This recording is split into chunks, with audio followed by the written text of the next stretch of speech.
It's a moment of pride for us कि दिन की शुरुआत, इस हेल्थ सम्मेलन की शुरुआत हम करने वाले हैं पंजाब के health and family welfare minister doctor Balbir Singh ji के साथ। ज़ोरदार तालियों से उनका स्वागत कीजिए, वो हमारे साथ यहाँ पर मौजूद हैं। And I will be hosting the first fireside chat, kickstarting the health conclave today. The topic of our chat is bolstering healthcare in Punjab, building a healthier future. Dr. Balbir Singh, आपको मैं stage पर आमंत्रित करना चाहूँगी sir. Please join me on the stage as we start this conclave.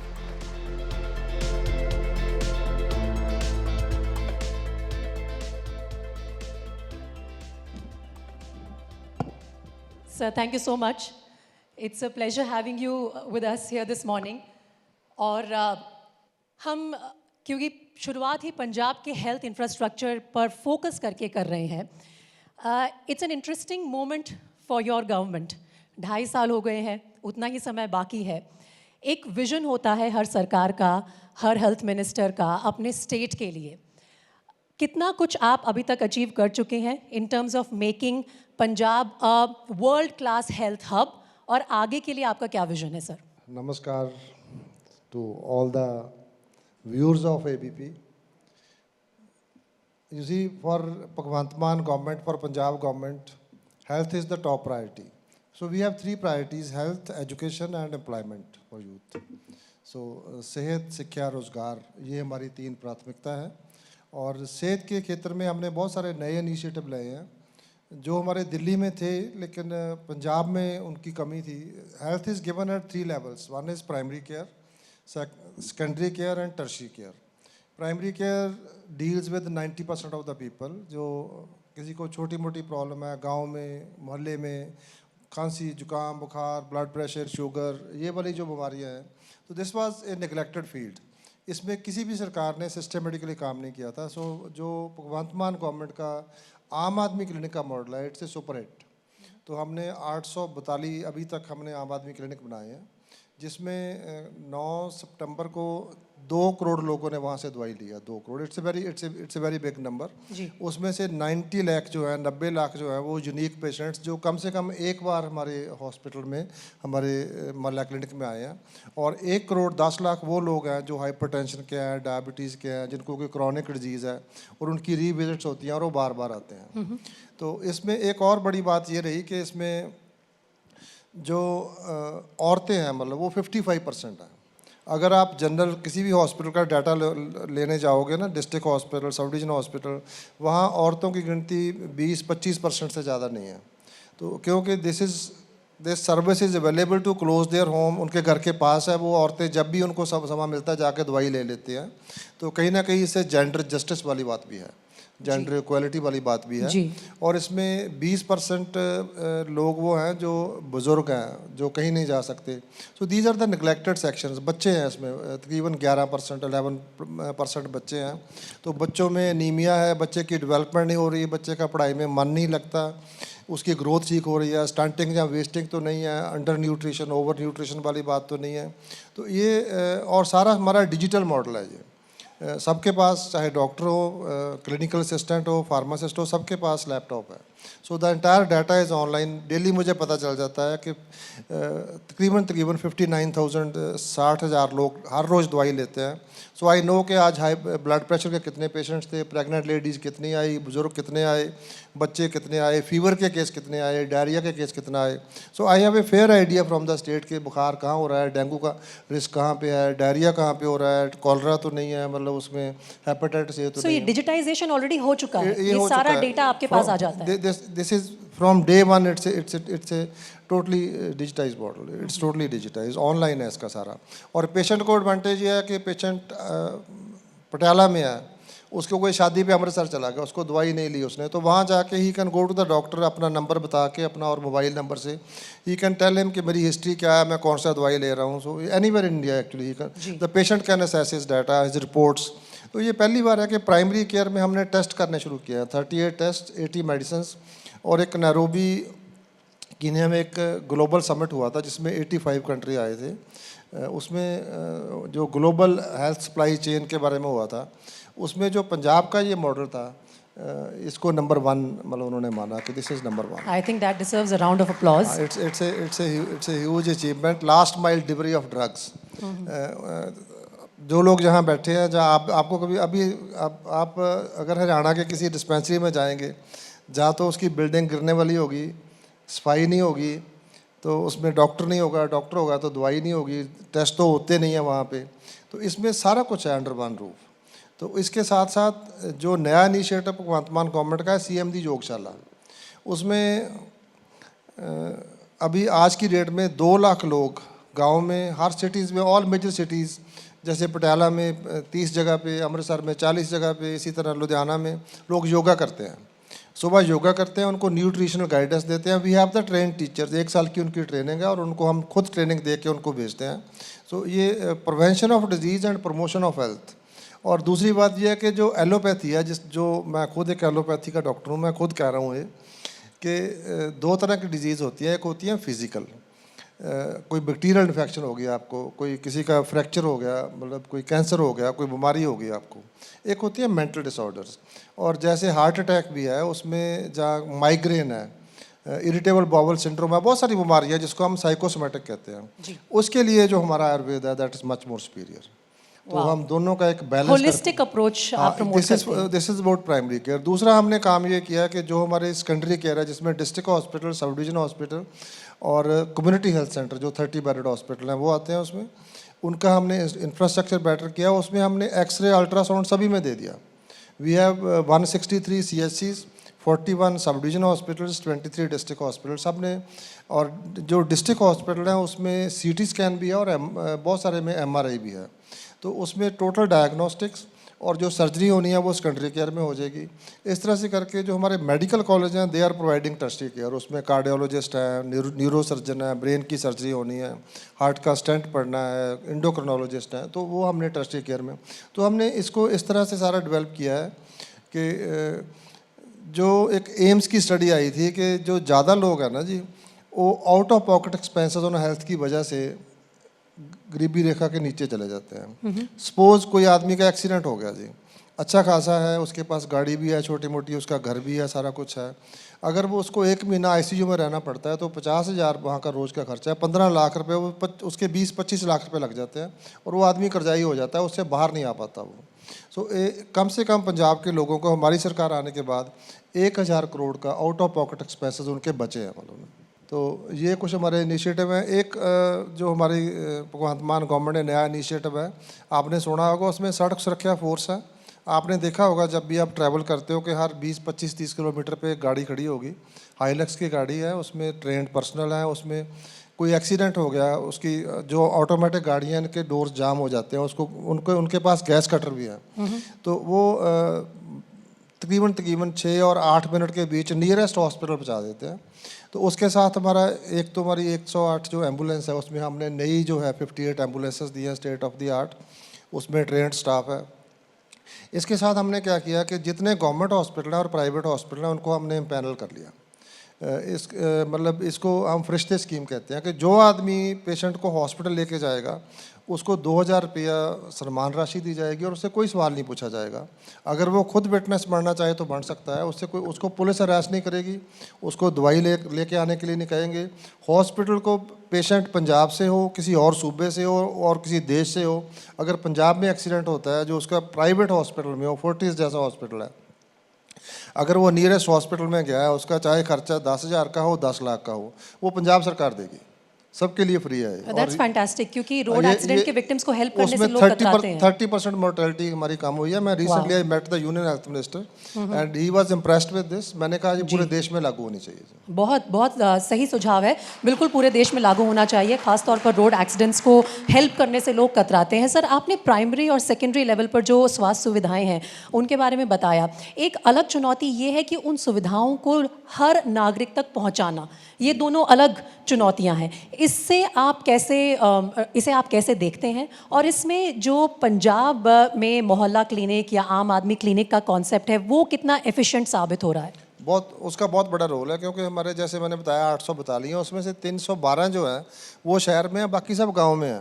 ये बहुत ज़्यादा disparity है। अगर आप देखोगे मोहाली में है कितनी सारी इंस्टीट्यूशन है, हेल्थ इंस्टीट्यूशंस है। If you go to Muktsar, Mansa, और if you go to border belt, Gurdaspur, Khemkaran area, if you go to Narot, Jaimal Singh, जहाँ पे 4 रिवर पास करके जाना पड़ता है, तो ये हमने वहाँ भी बनाए हैं।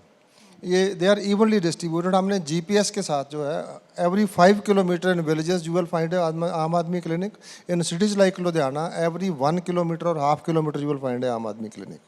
तो इसका एक ये भी इसका मतलब हमें बेनिफिट हुआ है कि हमने मतलब ये डिस्टिंक्शन नहीं करी कि किस पार्टी का एमएलए है, जहाँ वहाँ पे मिनिस्टर है, जहाँ मेरा एरिया है, वो सारे पंजाब में हमने जीपीएस के साथ लिंक करके, ताकि सारे लोगों को ये वाली सहूलत है, प्राइमरी केयर मिलनी चाहिए। सेकेंडरी केयर के लिए एम्बुलेंस सर्विसेज एंड दूसरा उसके लिए है, उसके लिए हम कोशिश कर रहे हैं कि हमारे मेडिकल कॉलेज बढ़ेंगे, जैसे कपूरथला में बढ़ेगा, होशियारपुर में, मलेरकोटला में, उससे और बेहतर होंगी।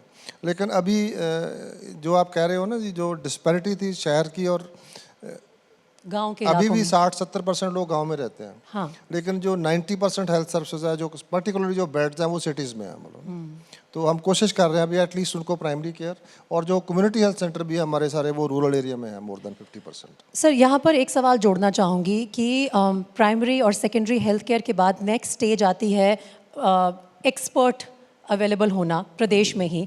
उस सपने से पंजाब कितना दूर है कि जब यहाँ पर किसी भी व्यक्ति को कोई बीमारी हो, कोई भी स्वास्थ्य से जुड़ा हुआ इशू हो, उसे दिल्ली ना भागना पड़े या विदेश ना भागना पड़े? क्या ये संभव है आने वाले कुछ सालों में? बिल्कुल संभव है जी। नॉट ओनली पेशेंट्स, जो हमारे डॉक्टर्स भी हैं, उनको जॉब के लिए भी बाहर ना भागना पड़े, जो पहले हो रहा था। जी जी। ब्रेन ड्रेन हो रहा था कि हम जो कहीं भी आप चल जाओ, अमेरिका चले जाओ, कनाडा चल जाओ, ब्रिटिश कहीं भी चले जाओ, आपको वहाँ पे हॉस्पिटल तो उनके होंगे, लेकिन डॉक्टर आपको 50% इंडिया के मिलेंगे वहाँ पे। तो डॉक्टर्स हमारे बेस्ट हैं दुनिया में, तो उनको जो सुविधाएं जहाँ देनी है, जैसे हमने एक लेटेस्ट भी हमने किया है कि एक Punjab institute of liver and biliary sciences, जो टर्शरी केयर हॉस्पिटल जिसको कहते हैं, जैसे आपने फोर्टिस, मैक्स, अपोलो, ये नाम सुने हुए हैं आपने। तो जो Punjab institute of liver and biliary sciences है, उसमें जो इक्विपमेंट है, चाहे वो मतलब लेटेस्ट अल्ट्रासाउंड हो, फाइब्रो स्कैन हो, उन्होंने ERCP कहते हैं, वो मशीनें हो सारी, उसमें लिवर ट्रांसप्लांट भी हम शुरू करने जा रहे हैं। So it is the second best institute in India after ILBS Delhi. ये दूसरी है। किसी भी जो इक्विपमेंट हमारे पास है, मैं कह सकता हूँ मान के साथ कि आज की डेट में लिवर के लिए वो वाली इक्विपमेंट PJ के पास भी नहीं है, फोर्टिस के पास भी नहीं है, किसी भी प्राइवेट हॉस्पिटल के पास वो वाली लिवर के लिए वो वाली इक्विपमेंट नहीं है। तो हम ये भी कोशिश कर रहे हैं कि इसी तरह हमारा ऑटिज़म का इंस्टीट्यूट बनने जा रहा है, national centre for disease control, और ये बहुत सारे हम जो नए इंस्टीट्यूट हम कंसीव कर रहे हैं कि हम जो कटिंग एज टेक्नोलॉजी है वो गवर्नमेंट में भी अवेलेबल होनी चाहिए। हमारा मकसद ये है कि अगर कोई आदमी बीमार पड़ जाता है, वैसे by the way you know it कि health is a fundamental right, तो सरकार की जिम्मेवारी है कि उसके जो सिटीजन्स हैं ना जी, वो मजबूरी में ना कहीं जाएं, कर्जाई ना हो, अपनी मर्जी से जाना चाहते हैं। प्राइवेट सेक्टर का बहुत बड़ा रोल है। बिल्कुल। मैं वो भी अप्रिशिएट करना चाहता हूँ, जो साड़ी इंडियन मेडिकल एसोसिएशन है, कॉर्पोरेट हॉस्पिटल्स हैं, they invest lot of money. तो वो 2 काम कर रहे हैं, एक तो लोगों को लेटेस्ट इक्विपमेंट जो लेके आते हैं, टैलेंट लेके आते हैं, और जो दुनिया में बेस्ट हेल्थ सर्विसेज अवेलेबल है। सपोज आप फोर्टिस में इलाज कराते हो, अगर वहाँ पे नहीं होगा तो आप अमेरिका जाओगे, कनाडा जाओगे, तो उसका खर्चा कितना ज़्यादा बढ़ जाएगा। अब उल्टा हो रहा है, वहाँ से लोग यहाँ आते हैं। वाह, ये वहाँ से बहुत लोग बढ़िया यहाँ आते कदम हैं, है। उल्टा हो गया। कैंसर के लिए पंजाब के लोग बाहर नहीं जाते। हमने टाटा के साथ किया, ये न्यू चंडीगढ़ में बनाया, पहले संगरूर में था हमारा, मेडिकल कॉलेज पटियाला में किया, अमृतसर में किया, फरीदकोट में किया। अब पंजाब के लोग बाहर नहीं जाते, बाहर के लोग पंजाब में आते हैं कैंसर का इलाज कराने के लिए। It's more cost effective. ये बहुत बेहतरीन कदम है मेरे ख्याल से, क्योंकि इसी के लिए एक सिटीजन जो है वो अपनी सरकार से उम्मीद लगा के बैठा है। आपने बीच में एक टॉपिक टच किया था कि जो पंजाब के युवा डॉक्टर्स हैं वो भी नौकरी ढूंढने के लिए बाहर जाते हैं, दूसरे प्रदेशों में नहीं बल्कि विदेशों में भी। ब्रेन ड्रेन की एक समस्या है, उसी से जुड़ी हुई एक मांग रखी है उन डॉक्टर्स ने जो स्ट्राइक पर बैठे हैं कि यहाँ पर तो सरकारी अस्पतालों में शॉर्टेज ऑफ स्टाफ है। तो दोनों पहलुओं को आप अगर तोल मोल कर मुझे बताना चाहें कि ये जो स्ट्राइक के डिमांड्स हैं और एक हमारे पास टैलेंट है उसको ना जगह दे पाने की ये इशू है, उसे आपकी सरकार कैसे हैंडल कर रही है? हाँ, ये बहुत अच्छा सवाल है आपका। आपको याद होगा जब कोविड आया तो बहुत सारे हमारे मेडिकल स्टूडेंट चाइना से आए और वो कोविड लेके आए। जी जी जी। तो अभी यूक्रेन में जब युद्ध लगा तो वहाँ पे लड़ाई लगी तो वहाँ से यूक्रेन से बच्चे आए और उनको हम अभी ट्रेनिंग करा रहे हैं, मतलब उनको यहाँ पे ट्रेनिंग दे रहे हैं। We are trying to adjust them. तो हमारे बच्चे दूसरी कंट्रीज़ में जा रहे हैं पढ़ने के लिए। तो एक तो हम ये कर रहे हैं कि नए मेडिकल कॉलेज बने, वो बच्चे जाके वहाँ पढ़ते हैं, चाहे प्राइवेट सेक्टर में भी हो, जितने पैसे वहाँ देते हैं उससे सस्ती यहाँ पे। और जो प्राइवेट कॉलेजेस भी हैं, मैं लोगों को बताना चाहता हूँ, उनकी भी 50% सीटें गवर्नमेंट कोटा में आती हैं। तो इस तरह से we are trying to expand कि उनको एक तो पढ़ने का मौका मिले और ये समझना बहुत ज़रूरी है। जैसे हमारे गवर्नमेंट में जो अभी भी डॉक्टर करते हैं वो 8-10 लाख रुपए टोटल खर्चा होता है गवर्नमेंट सीट में, वो डॉक्टर बन जाते हैं। गवर्नमेंट का खर्चा 1 करोड़ से ऊपर है उसके लिए। तो जो एनआरआई प्राइवेट में जो है, हमारे पास ज़्यादा आते नहीं हैं एनआरआई। तो उसमें 2-3 इश्यूज़ हैं। मिसाल के तौर पे हमारे तकरीबन 250 से 300 लोग स्पेशलिस्ट जो है वो पंजाब के मेडिकल कॉलेज प्रोड्यूस करते हैं और वो सारे बॉन्ड साइन करते हैं कि वो जो बाहर से आते हैं वो 1 साल के लिए, जो पंजाब के स्टूडेंट है 2 साल के लिए, और जो गवर्नमेंट सर्विस में है उनको पे भी पूरी मिलती है, इंक्रीमेंट भी मिलता है, वो 10 साल के लिए बॉन्ड साइन करते हैं। जो गवर्नमेंट सर्विस वाले हैं वो तो आते थे मतलब वापस, वो जो बाहर से आते हैं और जो पंजाब के थे उनको जो पिछली गवर्नमेंट्स थी ना जी, मैं कोई पॉलिटिक्स नहीं कर रहा हूँ, लेकिन उन्होंने उनको जॉब नहीं दी, वो पीजी करी और चले गए। तो हमारे पास स्पेशलिस्ट की कमी आ गई। तो इस साल से मैंने ये इंट्रोड्यूस किया है कि जो भी आदमी बॉन्ड, जिसने गवर्नमेंट वाली सीट पे पोस्ट ग्रेजुएशन करी है, कम फीस पे करी है और उसने बॉन्ड भरा हुआ है, तो उसके लिए उसको सर्विस करनी पड़ेगी जहाँ उसका बॉन्ड होता है 10 लाख का या 20 लाख का पैसे। ये मैंडेटरी सर्विस होगी। ये मैंने मैंडेटरी कर दिया है कि उनको जब उनकी पोस्ट ग्रेजुएशन कंप्लीट होनी है 1 महीना पहले उनको अपॉइंटमेंट लेटर मिल जाना चाहिए, क्योंकि इसी तरह से हमारी कमी पूरी होगी कि आपको फलानी जगह पे डिस्ट्रिक्ट हॉस्पिटल में, सब डिवीज़न हॉस्पिटल में, जहाँ आपको मुक्तसर जाना है या जहाँ पे जाके आपको करना है, तो उनको रिक्रूट करेंगे। इसी तरह जो हमारे पास अंडर ग्रेजुएट हैं 750 तो गवर्नमेंट कॉलेजेस में है, जो सारे गवर्नमेंट की तरफ से मतलब बहुत सस्ती या फ्री एजुकेशन जो उनको मिल रही है। तो अंडर ग्रेजुएट के लिए वो भी करेंगे। हमें सबसे ज़्यादा दिक्कत आती है जो क्रिटिकल केयर जिसको कहते हैं, एक्सीडेंट हो गया, एमरजेंसी में लोग नौकरी नहीं करना चाहते। जी जी। ठीक है जी, अगर 6 महीने के लिए वहाँ करेंगे और 6 महीने के लिए जो स्पेशलिटी आगे जाके वो पोस्ट ग्रेजुएशन करना चाहते हैं। अगर कोई बच्चा कहता है कि मैंने मेडिकल स्पेशलिस्ट बनना है, तो वो मेडिसिन में सर्जरी वाला 1 साल की उनकी ट्रेनिंग करेंगे, फिर उनको गांव में भेजेंगे फॉर 2 ईयर्स। उसके बाद उनको पोस्ट ग्रेजुएशन कराएंगे, साथ ही साथ उनको सीनियर रेजिडेंट बना के जो नए मेडिकल कॉलेज है वहाँ पे एंट्री लेवल टीचर्स प्रोड्यूस करेंगे। सो ये हमने पूरा इसका अपना होमवर्क कर लिया है। तो बेसिकली ये डबल बेनिफिशियल हो जाएगा। डबल अगर बेनिफिट हो जाएगा। आप अपने करियर की ग्रोथ देखना चाहते हैं तो आपको भी राज्य में अपना योगदान देना होगा। और जब मैं डॉक्टर बना था, सो आई हैड 10 ऑफर्स कि आप हमारे पास आ जाओ। जब मैंने पोस्ट ग्रेजुएट हो गया तो मेरे पास बहुत सारी ऑफर्स थी। तो अभी ये मतलब पहले की सिस्टम नहीं था, लेकिन मैंने अब ये कर दिया है कि वो गवर्नमेंट सर्विस करेंगे। जो गवर्नमेंट कॉलेज से पढ़ेगा, सस्ते में पढ़ेगा, फ्री में पढ़ेगा, वो गवर्नमेंट के लिए वो रीपे करेगा सोसाइटी को, और उसकी प्रोफेशनल ग्रोथ होगी और फास्टेस्ट होगी। सर, इसी से बात को आगे बढ़ाते हुए जो वेस्ट बंगाल में जूनियर रेजिडेंट डॉक्टर के साथ दुखद घटना हुई, उसके चलते हमने देखा कि पूरे देश में कैसे डॉक्टर्स और जो हेल्थ केयर प्रोफेशनल्स हैं वो मुद्दे उठा रहे हैं अपनी सिक्योरिटी से related. Specially junior resident doctors होते हैं, महिला डॉक्टर्स होती हैं, वही एक मुद्दा यहाँ पंजाब में भी डॉक्टर्स उठा रहे हैं, हेल्थ केयर प्रोफेशनल्स उठा रहे हैं। आपने खुद इस पर अपनी आवाज़ बुलंद करके रखी थी जब ये मुद्दा शुरू हुआ था। उसके लिए आप क्या कदम उठा रहे हैं? डॉक्टर्स की का प्रोटेक्शन हो, प्रॉपर उन्हें फैसिलिटीज़ मिले, और ख़ास तौर पर महिला डॉक्टर्स की सुरक्षा। पहले तो जस्ट फॉर ए मिनट जो आपने आरजी कार का किया हमारी डॉक्टर के साथ, that was a very brutal incidence, जिसने मतलब मेरी कॉन्शियस को तो मुझे तो हिला के रख दिया उसने, मालूम ना जी।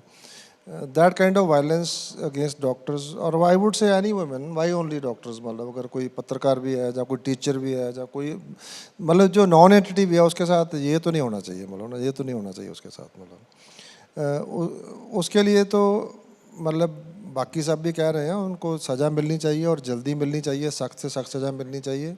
और जहाँ तक मुझे पता है कि वो अपने माँ बाप की शायद इकलौती बेटी थी, उनका she was the only child.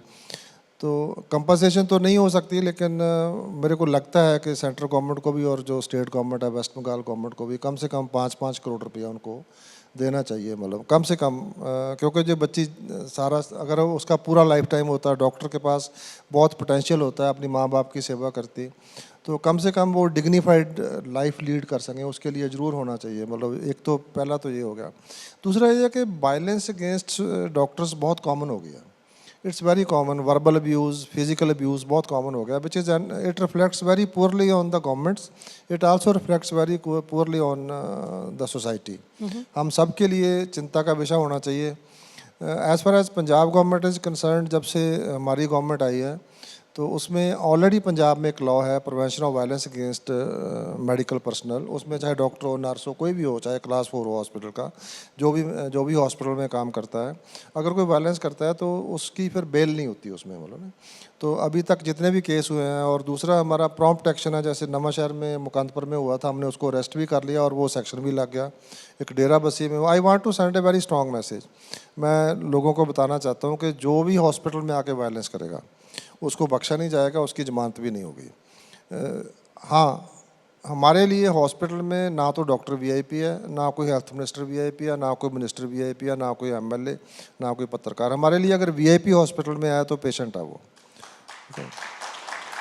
अगर मैं अभी आज भी मैं मीटिंग करके आया हूँ, जैसे ही ये इंसिडेंस हुई थी, मैंने डिस्ट्रिक्ट हेल्थ बोर्ड्स कॉन्स्टिट्यूट कर दिए हैं उसके लिए। I want to reassure the doctors and medical personal, सभी उनकी मीटिंग्स हो गई हैं, या कल तक सबकी मीटिंग हो जाएगी। उसमें इट इज़ हेडेड बाई, उसमें चेयरमैन उसका डिप्टी कमिश्नर है डिस्ट्रिक्ट का, और उसके साथ एसएसपी है और हमारे सिविल सर्जन है, और उसमें बहुत सारे बाकी जो उनके जैसे इंडियन मेडिकल एसोसिएशन है, एनजीओज़ के मेंबर हैं, उसमें रेजिडेंट डॉक्टर्स के जितने मेडिकल टीचर्स के सबके हमने रिप्रेजेंटेटिव लिए हैं उसमें।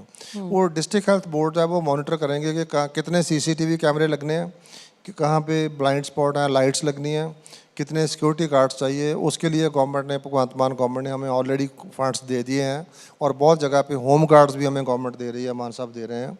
तो वी आर कमिटेड कि उन जब डॉक्टर पेशेंट को ट्रीट कर रहा है, he should have no fear, he और she should have no fear कि अगर इसमें फेवरेबल आउटकम नहीं हुआ। Some time you see in a critical case doctor has to take a decision, it's a question of life and death. तो अगर patient critically injured patients आएंगे, अगर आप प्रिकेरियस कंडीशन में पेशेंट्स आएंगे, उनमें से मोर्टेलिटी तो होगी। There are non complications. कोई भी ड्रग जो है उसमें से एनाफिलेक्टिक रिएक्शन कहते हैं हम, ये मेरी आंखों के सामने हुआ है, मेरे टीचर्स थे वहाँ पे, इंजेक्शन लगाया, पेन किलर लगाया, बी कॉम्प्लेक्स से कोई भी ड्रग जो है उसको एनाफिलेक्टिक रिएक्शन किसी ड्रग से हो जाता है, और हमारे हाथों में पेशेंट्स की मौत हो जाती है। So these things will happen, untoward incidents will happen. तो बुक्स में मैंशनड है, कुछ तो कॉम्प्लिकेशंस होगी, लेकिन इसका मतलब ये नहीं है कि आप उसको डॉक्टर को उसके लिए ब्लेम करोगे। कई बार क्या होता है, गोली बाहर बचती है, पेशेंट की डेथ हॉस्पिटल में आती है, वायलेंस हॉस्पिटल में हो जाती है, तो ये तो बर्दाश्त नहीं होगा, मतलब ना। लेकिन पेशेंट को अगर कोई ग्रीवियंस है, जो डिस्ट्रिक्ट हेल्थ बोर्ड है वो भी उसको कंप्लेन कर सकते हैं, सिविल सर्जन को लिख के दे सकते हैं। We have constituted committees. Patient हमारे लिए पहले है, लेकिन वायलेंस टॉलरेट नहीं होगी, उसका भी हम कमेटी से जांच करा देंगे। मेरे पास लोग आते हैं कि हमारे पेशेंट को ठीक ट्रीटमेंट नहीं मिला है, हमारी सेटिस्फेक्शन नहीं है, वो डॉक्टर उसकी मदद कर रहे हैं। मैं क्या, आप बताओ, किसी और डिस्ट्रिक्ट से करा दो, मैं दूसरे डिस्ट्रिक्ट से करवा देता हूँ, मेडिकल कॉलेज के टीचर से करवा देता हूँ, जांच फेयर होगी। अगर हमारे डॉक्टर हैं, they are also work under you see compromise conditions, वहाँ पे कोई दिक्कत होती है, उनके पास रिसोर्सेज हमारे पास डेवलप कंट्री वाले नहीं हैं, प्राइवेट हॉस्पिटल जितने नहीं है, but they are trying to give their best. तो हमारे डॉक्टर्स को वहाँ पे जितने मेडिकल स्टाफ है, ये शायद बहुत लोगों को पता नहीं होगा, जो लोग पेशेंट्स के साथ रहते हैं उनको हॉस्पिटल एक्वायर्ड इन्फेक्शंस, हमारे बैच में, हर एक बैच में एक आधे स्टूडेंट को ट्यूबरकुलोसिस हो जाता था। बिकॉज जब आप पेशेंट के साथ डील करते हो, मतलब you take precautions, we are trained for that. उसके बावजूद भी पेशेंट से डॉक्टर को, अगर कोविड को ट्रीट करेंगे, कुछ को तो होगा वो, जो रेस्पिरेटरी इन्फेक्शंस हैं, जो इन्फेक्शस डिजीज़ हैं, कुछ तो होंगी वो, मतलब ना। तो डॉक्टर्स को, मेडिकल पर्सनल को, they are expose to various diseases, like army man is expose to bullets, we are expose to infections. तो ये सारा वो सेक्रीफाइस करते हैं हमारे डॉक्टर्स की, मतलब डेथ भी हुई है हॉस्पिटल एक्वायर्ड इन्फेक्शन के ऊपर, कॉम्प्लिकेशंस भी हुई हैं। तो ये लोगों को, people have to understand these things. I want the civil society, I want the journalists to project it in the right earnest. I want the youngsters to come forward for this. They should constitute the committees, they should visit the hospitals and do some social service there. आप जो लोग भी हैं, और मैं उसके लिए internship भी करवा रहा हूँ, आपको उसका क्रेडिट भी मिलेगा. आप कहीं जॉब ढूंढने जाओगे, if you do internship with me with the health department, you will get lot of credit with that. हम उसको फर्स्ट एड के बारे में बता देंगे. फर्स्ट एड तो सबको आनी चाहिए ना, बिल्कुल आनी चाहिए. फर्स्ट एड सबको आना चाहिए. उसमें क्या है, नोज ब्लीड हो गई, सांप लड़ गया, क्या करना है मतलब ना जी. घर में कोई कॉम्प्लिकेशन हो गया, बच्चे के गले में अठानी डाल ली, वो अटकी, उसको कैसे निकालना है. So we can teach you all this. So it's a win-win situation. I think every youngster should learn first aid. I think we have a lot of youngsters here in the There audience. are a lot of youngsters here. You agree with me? You agree with me? Health department में internship कौन कौन करना चाहेगा? Patient को shift कैसे करना है? Health department में अगर आपको इंटर्नशिप मिलती है, खुद मंत्री जी कह रहे हैं, बहुत अच्छा. देखिए, आई थिंक सर रिस्पांस तो बहुत अच्छा है युवा की तरफ से. बहुत अच्छा है. रोड साइड एक्सीडेंट हो गया, उसको शिफ्ट कैसे करना है? उसका फ्रैक्चर हो गया, मतलब फ्रैक्चर से तो बच जाएगा, उस शिफ्टिंग में उसको आप घुमा के उसकी मतलब वो डेथ हो सकती है, उसमें एम्बुलेंसम ना हो, कैसे करना है उसको पेशेंट को शिफ्ट. तो बहुत सारे, आप ब्लीडिंग रोकनी है, ब्लीडिंग आप वहीं पर रोक सकते हो. दुपट्टा होता है, दुपट्टे से रोक सकते हो, बोलो ना. तो इस तरह से बहुत सारी चीज़ें आप कर सकते हो.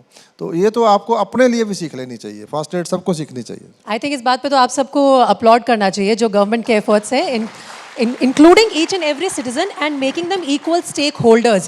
I think that's the crux of your initiative, sir.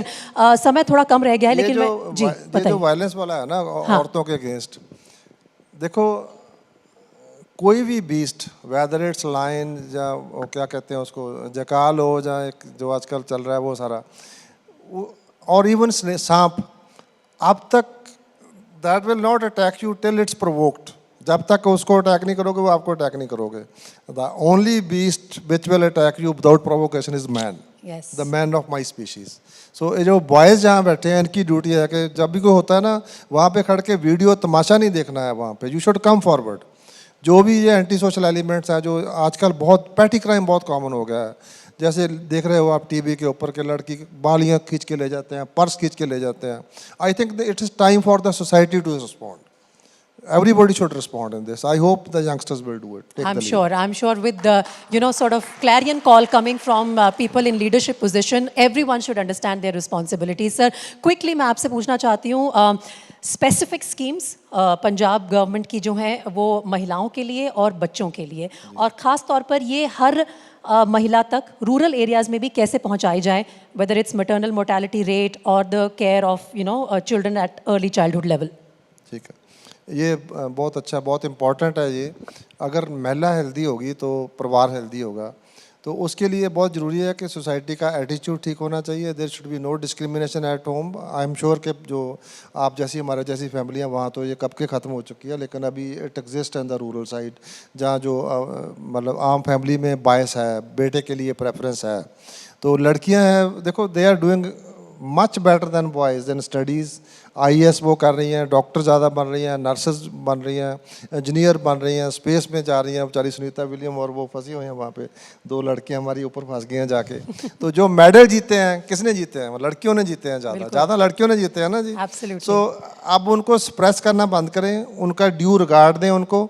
जहाँ तक हमारा है, जैसे हमारे मैटरनल मोर्टेलिटी रेट ज़्यादा है, उसका कारण क्या है? नीमिया है, उसको ठीक डाइट नहीं मिलती है, उसका हम केयर कर रहे हैं. उसके लिए जो उसमें पोस्टमार्टम हेमरेज होती है, उसके लिए हम मतलब स्पेशल लेके आए हैं. एक तो बलून होता है, ताकि जब पेशेंट को रेफ़र करना है तो बलून इन्फ्लेट करके उसको ब्लीडिंग को चेक करना है. जहाँ उसमें कंप्रेशन सूट्स है वो हम प्रोवाइड कर रहे हैं. तो उसमें हम स्टडीज़ कर रहे हैं लगातार. जो हाई रिस्क प्रेगनेंसी है, जिसमें सिजेरियन एक बार हो चुका है, जिसको बीपी ज़्यादा है, जिसको शुगर ज़्यादा है, जो भी हाई रिस्क प्रेगनेंसी है वो उसी हॉस्पिटल में होना चाहिए जहाँ पे सारे डॉक्टर्स हैं, गायनी के भी, पीडियाट्रिक के भी, मेडिसिन के भी, सारे स्पेशलिस्ट हैं. उसकी डिलीवरी वहाँ होनी चाहिए. तो हमारे 99% डिलीवरीज तो इंस्टीट्यूशनल तो हो गई हैं, लेकिन थोड़ा जो स्टाफ की शॉर्टेज है और दूसरी शॉर्टेज है, उसको हम ओवरकम कर लेंगे. उसके लिए हॉस्पिटल डिलीवरी के लिए पैसे भी मिलते हैं उनको. जो सेंटर की कुछ स्कीम्स हैं, पंजाब के साथ मिक्स्ड स्कीम्स हैं, उसके लिए हम पेमेंट करते हैं, फ्री एम्बुलेंस देते हैं. उसके लिए घर से लेके आते हैं. We treat the pregnant ladies and VIPs. घर से लेके आते हैं, डिलीवरी फ्री होती है, सिजेरियन फ्री होता है, और उसको घर छोड़ के आते हैं, और साथ में पैसे दे के आते हैं कि दूध पी लेना, बच्चे को पढ़ा देना. बच्चे के लिए भी बहुत सारी स्कीम हैं. तो ये सारा जो बायस है सोसाइटी में, मैं फिर कहूँगा कि जो बायस है सोसाइटी में ये ख़त्म होना चाहिए। औरत क्या कपड़े पहनती है, कोई क्या खाता है, कोई किससे शादी करता है, this is not the business of the state. So state की जिम्मेवारी है कि to provide safety and security to all its citizens and we are committed. We are very grateful, sir, that your government in your able leadership has understood that responsibility. And thank you for inviting society also to become equal stakeholders. It was a lovely session with you, Dr. Balbir Singh. बहुत अच्छा लगा आपसे बात करके और यहाँ पर तमाम जो लोग मौजूद हैं. Please one big round of applause as we wrap up this fireside chat. And as we do that, I'm going to invite on stage National Sales Head, ABP Network Digital, Samrit Bhattacharya, to please come up and felicitate our guests for the day.